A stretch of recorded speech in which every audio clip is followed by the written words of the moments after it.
네, 오늘은 지난 시간에 이어서 예수님의 광야시험 두 번째와 우리 세 번째 말씀을 한번 살펴보도록 하겠습니다. 먼저 마태복음 4장 5절에서 7절에 있는 말씀입니다. 이에 마귀가 예수를 거룩한 성으로 데려다가 성전 꼭대기에 세우고 가로되 내가 만일 하나님의 아들이여든 뛰어내리라. 기록하였으되 저가 너를 위하여 그 사자들을 명하시리니 저희가 손으로 너를 받들어 발이 돌에 부딪히지 않게 하리로다 하였느니라. 예수께서 이르시되 또 기록되었으되 주 너희 하나님을 시험치 말라 하였느니라 하신대 라는 말씀입니다. 이제 이 두 번째 시험이 시작될 때 사단은 부분적인 말씀을 통해서 시험을 합니다. 저가 너를 위하여 그 사자들을 명하사 라는 이 시편 91편 11절이라는 말씀을 사단이 인용하면서 시험을 했습니다. 근데 이 말씀을 우리가 찾아보면 이 말씀 속에서 내 모든 길에서 너를 지키게 하심이라 라는 말씀이 빠져 있습니다. 다시 말해서 하나님께서 택하시는 모든 길에서 라는 말씀이 생략되어 있다는 말입니다. 여러분, 때때로 사람들은 자신들의 이기적인 바램을 충족시키기 위한 근거로 이 성경의 말씀을 부분적으로 인용하게 됩니다. 그들은 잘못된 욕망에 눈이 가려워져서 말씀의 참된 뜻을 깨닫기보다는 약속을 자신에게 유리하도록 추측하는 일에 훨씬 더 분주하다는 것입니다. 하나님께서는 순종의 길을 걷는 모든 사람들을 지켜주실 것입니다. 하지만 그 길을 이탈하는 것은 사단의 영역에 위험을 무릅쓰고 들어서는 것과 같은 것입니다. 그곳에 들어가면 우리는 틀림없이 패배하게 된다는 것이죠. 그래서 사단이 즐겨 사용하는 방법 중에 하나가 하나님의 말씀을 자기의 목적적인 수단으로 발치하고 인용해서 사용하는 것입니다. 자신의 인생과 목적을 정당화시키기 위해서 하나님의 말씀을 사용하고 사는 것이죠. 이 베니스의 상인이라는 유명한 작품을 쓴 셰익스피어는 이런 말을 했습니다. 악마도 의젓하게 성경을 인용하면서 자기 목적을 성취할 줄 안다 라는 이야기입니다. 여러분, 이런 셰익스피어의 이야기처럼 지금 사단은 예수님을 시험하기 위해서 하나님의 말씀을 부분적으로 인용하는 것입니다. 하나님의 말씀을 인용해서 스스로를 구별하고 또 자신의 인생에 도움이 되는 것만을 사용해서 사람들에게 인정받고자 하는 유혹, 이런 유혹이 이 두 번째 주어진 유혹이었습니다. 자신의 월등함을 드러내기 위해서 선교를 하고 또 자신의 보다 나은 믿음을 과시하기 위해서 신앙생활을 하게 만드는 것입니다. 그래서 예전에는 교인들에게 당신은 방언을 하십니까? 아니면 성령을 받았습니까? 라는 말로 서로의 믿음을 판단하고 또 그 가치를 매기는 것입니다. 하나님께서 교회 중에서 일꾼을 찾으실 때 하나님을 위해서 나가는 것이 아니라 사람들 앞에서 내가 바로 그 사람이라는 것을 보여주기 위해서 나가는 사람들이 많았다는 것이죠. 우리가 진실한 하나님의 일꾼이 되지 못하는 이 두 번째 시험이 바로 이런 시험이었습니다. 먹고 사는 일에서 해방되어서 이제는 무엇인가 하나님께 봉사할 준비가 된 사람이 빠질 수 있는 또 다른 시험이 바로 이 두 번째 시험에 나타나 있습니다. 여러분, 유대인들은 현란한 이적을 행하고 또 예루살렘을 수도로 하는 세계적인 제국을 세울 그런 메시아를 기다리고 있었습니다. 이러한 현세적인 기대가 있었기 때문에 예수님께서 높은 곳에서 뛰어내리시기만 하면 그분은 정말 메시아로 인정받을 수 있는 그런 명분이 있었습니다. 많은 사람들의 바램을 충족시키면서 자신의 명예도 높일 수 있고 또 하나님이 자신과 함께 하시는지 시험도 할 수 있는 아주 여러가지 이득이 있는 기회처럼 보였습니다. 오늘날 사람들은 이러한 기회를 좀처럼 놓치고 싶어 하지 않습니다. 우리 교인들도 마찬가지죠. 이것도 할 수 있고 저것도 할 수 있고 하나님도 좋고 나도 좋고, 이런 유혹에 쉽게 빠진다는 것입니다. 근데 예수님께서는 분명하게 거절하셨습니다. 예수님께서 사단에게 대답하실 때 또 기록되었으되 주 너희 하나님을 시험하지 말라 라고 선언하셨습니다. 근데 이 말씀은 이스라엘 백성이 광야에서 목이 말라서 모세에게 물을 달라고 요구하면서 이 출애굽기 17장 7절에서 여호와께서 우리 중에 계신가 아닌가 라고 부르짖을 때 모세가 그들에게 사용했던 말입니다. 하나님께서 그들을 위하여 기적적으로 역사하셨지만 난관을 만나면 그들은 그분을 의심하고 또 그분께서 함께 하시는 증거를 요구하였습니다. 이 이스라엘 백성은 불신 가운데서 그분을 시험하려고 하였습니다. 이러한 역사적인 배경을 바로 이해하고 계셨던 예수님은 자신에게 똑같은 불순종과 또 의심을 재촉하고 있는 이 사단에게 말씀의 기초에서 대답하신 것입니다. 여러분, 우리가 하나님을 시험하는 일이 어떤 일입니까? 하나님께서 이미 예수님께서 당신의 아들이심을 증거하셨는데 지금 와서 다시 그분이 하나님의 아들이라는 증거를 보여달라고 요구하는 것은 하나님의 말씀을 시험하는 것과 같은 것입니다. 이미 주어진 약속을 다시 한번 확인하려고 하는 행동은 진지함이 아니라 하나님에 대한 시험이라는 것이죠. 또 다른 의미에서는 하나님께서 약속하지 않은 것을 요구하는 것도 하나님에 대한 시험이 될 수 있다는 것입니다. 예수님께서는 이런 일을 거절하셨다는 것이죠. 여러분, 우리가 잘 아는 히브리서 11장 6절에 보시면 믿음이 없이는 기쁘시게 못하나니 하나님께 나아가는 자는 반드시 그가 계신 것과 또한 그가 자기를 찾는 자들에게 상 주시는 이심을 믿어야 한다라고 하였습니다. 여러분, 우리가 하는 믿음의 강구란 어떤 것입니까? 하나님께서 당신의 말씀을 성취시키실 것인지의 여부를 입증하기 위해서가 아니라 그분이 그것을 성취시킬 것이기 때문에 강구하는 것입니다. 여러분, 우리가 하는 믿음의 강구는 이런 것이죠. 그분이 우리를 사랑하시는지를 입증하기 위해서가 아니라 우리를 사랑하시기 때문에 하는 강구입니다. 그런 사실을 믿고 하나님 앞에 나아가는 것이 우리의 믿음의 강구라는 것이죠. 이 마가복음 14장 38절에 시험에 들지 않게 깨어있어 기도하라 라는 말씀이 있습니다. 우리에게 시험에 맹공격이 있을 때 우리는 용기를 잃어서는 안 됩니다. 예수님께서는 시험을 받으실 때마다 하나님의 약속을 추정하지도 않으셨고 시험이 닥칠 때 낙심하지도 않으셨습니다. 우리도 그렇게 해야 한다는 것입니다. 우리가 하는 묵상과 기도는 위험의 길로 무모하게 들어가지 않도록 우리를 지키는 것이고 많은 패배를 면하게 해주는 것입니다. 그래서 고린도전서 10장 13절에 오직 하나님은 미쁘사 너희가 감당치 못할 시험 당함을 허락지 아니하시고 시험 당할 즈음에 또한 피할 길을 내사 너희로 능히 감당하게 하시느니라 라는 이 약속에 믿음을 가져야 합니다. 그래서 우리는 이런 믿음을 가지고 묵상과 기도의 시간으로 무모하게 패배의 길에 들어서지 않고 하나님이 원하시는 길로 나아가는 것이죠. 우리 하나님께서는 시편 50편 14절과 15절에 이렇게 말씀하셨습니다. 감사로 하나님께 제사를 드리며 지극히 높으신 자에게 내 서원을 갚으며 환난 날에 나를 부르라 내가 너를 건지리니 내가 나를 영화롭게 하리로다 라고 하였습니다. 여러분, 이 모든 약속을 믿고 하나님을 사랑하는 성도로서 우리의 구원자와 묵상과 기도로 교제를 한다면 여러분, 우리는 수많은 시험을 이기게 될 것입니다. 이 두 번째 시험을 통해서 우리는 그런 구원의 길을 예수 그리스도의 모본을 발견하게 된다는 것입니다. 우리는 우리의 매일의 삶 속에서 하나님께서 분명히 당신을 따르는 그 백성과 함께 하시고 그분의 구원의 손이 우리에게서 떠나버린 적이 한 번도 없다는 것을 우리는 깨달아 알아야 한다는 것이죠. 그리고 그런 하나님에 대한 의심을 버려야 합니다. 이것이 두 번째 시험을 이길 수 있는 유일한 길이 된다는 것입니다. 우리의 삶 속에서 우리는 때때로 하나님이 정말 우리와 함께 하실까? 내 인생에 함께 하실까? 내 기도에 귀를 기울이고 계실까? 이런 사실들을 시험에서 확인하고 싶은 마음이 들 때가 있습니다. 왜냐하면 우리의 믿음의 눈이 약해졌기 때문입니다. 우리의 마음이 연약해졌기 때문이라는 것입니다. 하지만 예수님처럼 주 너희 하나님을 시험하지 말라라고 담대하게 이야기할 수 있어야 합니다. 그런 신앙의 고백은 나를 사랑하시는 하나님에 대한 확신에서 나오는 것이죠. 이것이 바로 시험을 이기는 믿음이라는 것입니다. 오늘 여러분과 제가 이런 믿음의 사람이 되어서 생활할 수 있게 되기를 바랍니다. 이어서 우리 세 번째 시험은 마태복음 4장 8절과 10절에 설명되어 있습니다. 마귀가 또 그를 데리고 지극히 높은 산으로 가서 천하 만국과 그 영광을 보여 가로되 만일 내게 엎드려 경배하면 이 모든 것을 내게 주리라. 이에 예수께서 말씀하시되 사단아 물러가라. 기록되었으되 주 너희 하나님께 경배하고 다만 그를 섬기라 하였느니라 라는 말씀입니다.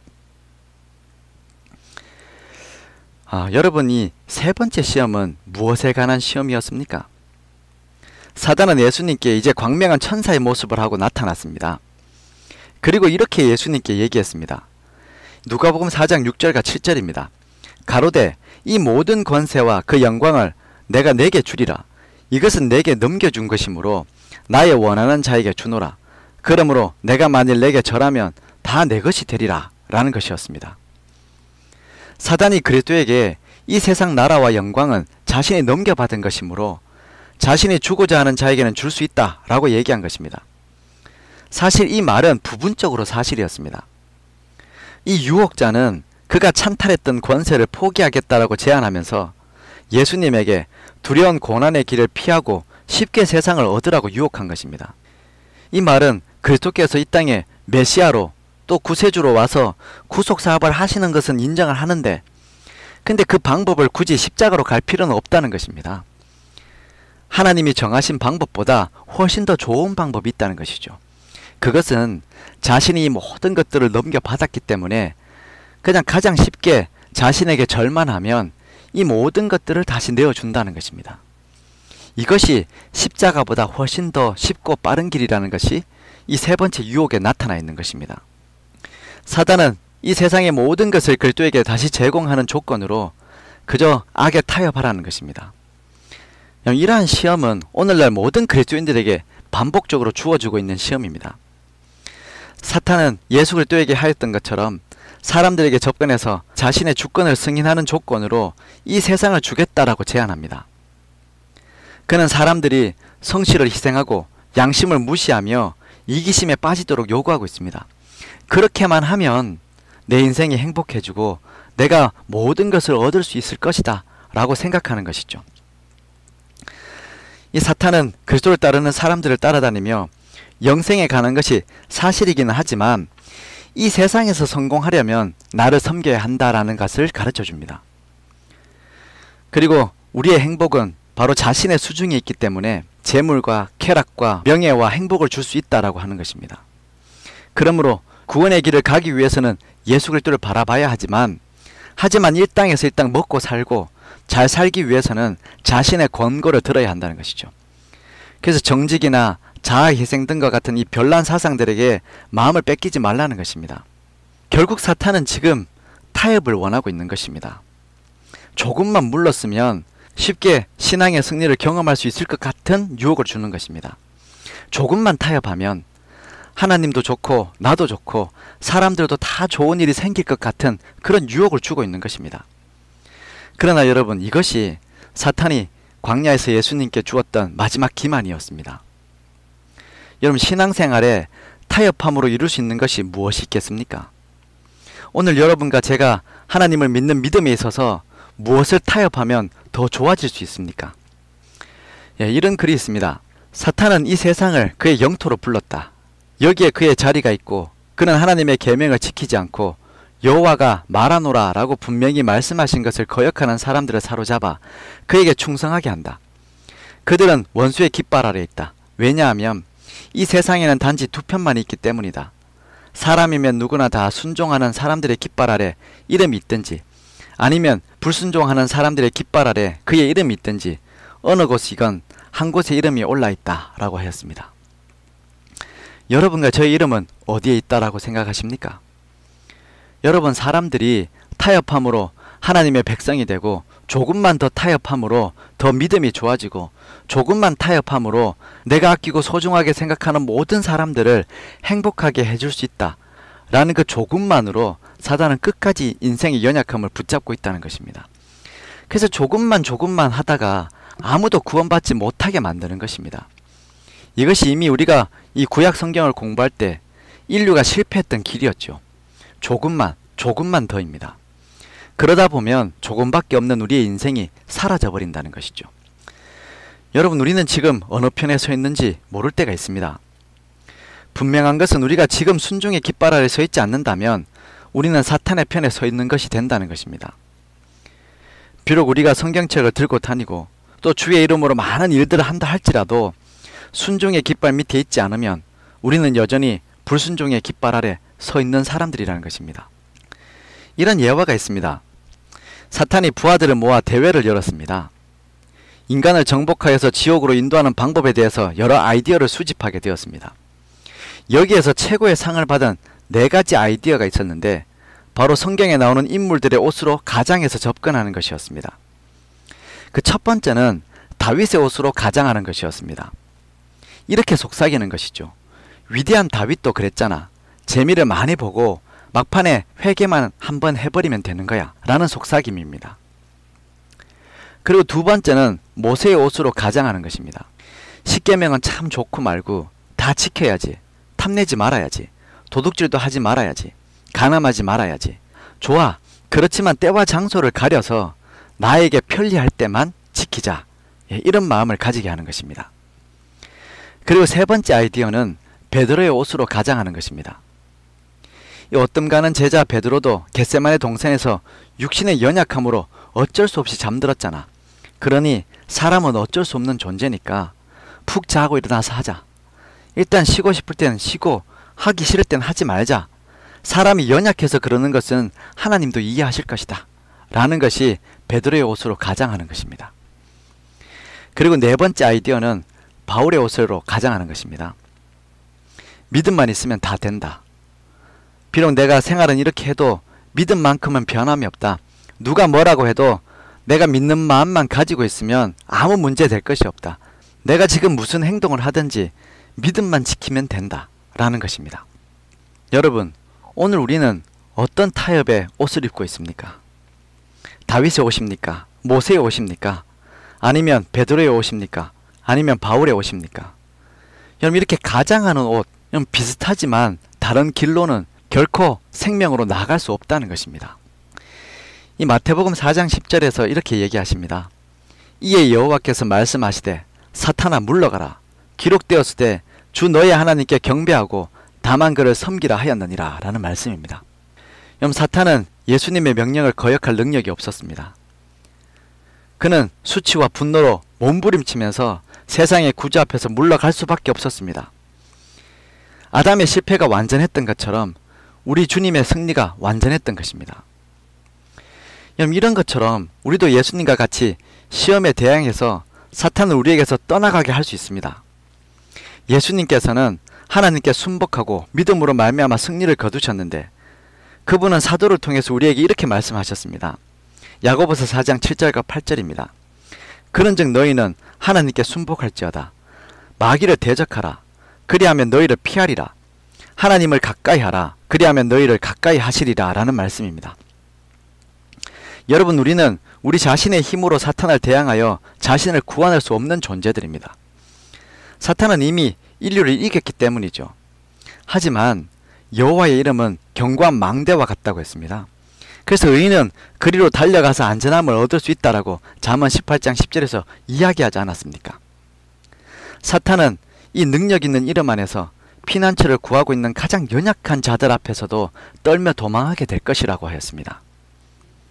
여러분, 우리가 어디 있느냐가 중요합니다.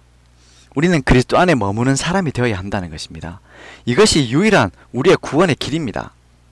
여러분, 광야의 시험을 이길 수 있는 유일한 비결은 오직 말씀이었습니다. 그분께서 하나님이 정해놓으신 길 안에 그분 또한 머물러 계셨습니다. 그래서 이 모든 시험을 이기셨던 것처럼 오늘 여러분과 저도 이런 말씀이신 그리스도 안에 늘 머물라고 우리를 초청하고 계시는 것입니다. 여러분, 이 방법은 대단한 방법이 아닙니다. 이 세상을 향하여 선명하게 드러나 있는 방법입니다. 이 조셉 파크라는 한 신학자가 사탄의 제안에 대한 예수님의 답변이 어떤 의미였는지를 이렇게 설명하고 있습니다. 그 답변들은 우리 유한한 사람들이 감히 넘볼 수 없는 그리스도만의 영민한 예지에서 나온 것이 아니었다. 그것은 기지의 결과도 전혀 생각하지 못한 충돌 속에서 찰나적으로 떠오른 영감의 결과도 아니었다. 그것은 상상력이 무한한 지혜에서 순간적으로 터져나온 답변들도 아니었다. 또한 그것들은 조심스럽게 주고받고 열변을 토하기도 하는 형이상학적인 논쟁도 아니었다. 오히려 그것들은 평범한 아이라면 충분히 알아들을 수 있을 만큼 단순한 것이었다. 그것들은 그분이 주야로 묵상하는 하나님의 말씀에서 인용한 것들이다 라고 하였습니다. 여러분, 예수님께서 주야로 묵상하던 말씀이 우리에게는 최고의 무기가 된다는 것이죠. 우리가 하나님의 말씀을 주야로 묵상할 때 우리의 삶을 영적으로 지키는 가장 강력한 무기를 얻게 되는 것입니다. 사실 우리 주변에 우리가 하나님만큼 강하다고 생각하며 사는 것들이 많이 있습니다. 하나님도 강하시지만 세상에 돈도 강하고 명예도 강하고 권력도 강하다는 것을 압니다. 그래서 이런 것들이 사람의 생명까지도 빼앗을 수 있다는 것을 우리가 생활 속에서 인정하고 산다는 것입니다. 근데 이런 것들에 우리가 주목하다 보면 상대적으로 나는 너무 작다는 것을 발견하게 됩니다. 하지만 여러분, 우리 속에 개인적으로 묵상하는 은혜의 말씀이 있다면 어떻게 될까요? 이러한 태산 같은 현실 앞에서도 마음이 든든할 때가 있다는 것입니다. 이 말씀이 세상의 어떠한 세력보다도 나를 더 안전하게 지켜줄 수 있습니다. 내 마음속에 그리스도께서 계시고 그분의 생명의 말씀이 있고 성령의 빛이 있고 하나님의 보좌가 있으면, 그러면 세상의 무엇으로 나를 우겨 산다 하여도 쌓이지 않는 인생이 된다고 하였습니다. 오늘 하루 여러분, 우리가 예수 그리스도의 승리의 비결을 배우는 성도의 삶을 살 수 있게 되기를 바랍니다. 그분께서 그리스도 안에서 하나님의 말씀 안에서 길을 찾으셨던 것처럼, 좌로나 우로나 시험에 들지 않고 치우치지 않으셨던 것처럼, 오늘 여러분과 저도 그리스도의 말씀 안에 늘 머물며 죄로 묵상함으로 삶의 가장 강력한 무기를 가질 수 있게 되기를 간절히 소원합니다. 이 말씀이 우리의 마음을 지키게 될 것입니다. 어떤 흔들림 앞에서도 쌓이지 않는 인생이 될 것입니다. 그런 믿음의 삶이 여러분과 저의 삶이 되기를 바라면서 오늘 말씀을 줄이도록 하겠습니다. 네, 우리 함께 기도하시겠습니다. 사랑하는 우리 주님, 예수님께서 오늘 광야의 두 번째, 세 번째 시험에서 승리하셨던 이야기를 우리가 바라볼 수 있게 해주셔서 감사합니다. 우리 주님께서 그렇게 하셨던 것처럼 우리 또한 하나님의 은혜 안에서 이 모든 영적인 시험에서 이길 수 있는 길을 얻을 수 있게 해주셔서 감사합니다. 주님, 매일의 삶이 하나님의 말씀을 주야로 묵상하는 삶이 되게 해주셔서 우리도 주님처럼 우리 삶의 가장 강력한 힘을 얻을 수 있도록 주님 축복하여 주시옵소서. 때때로 세상이 우리로 하여금 교만하게 하고 또 타협하게 하라고 요청할 때가 있습니다.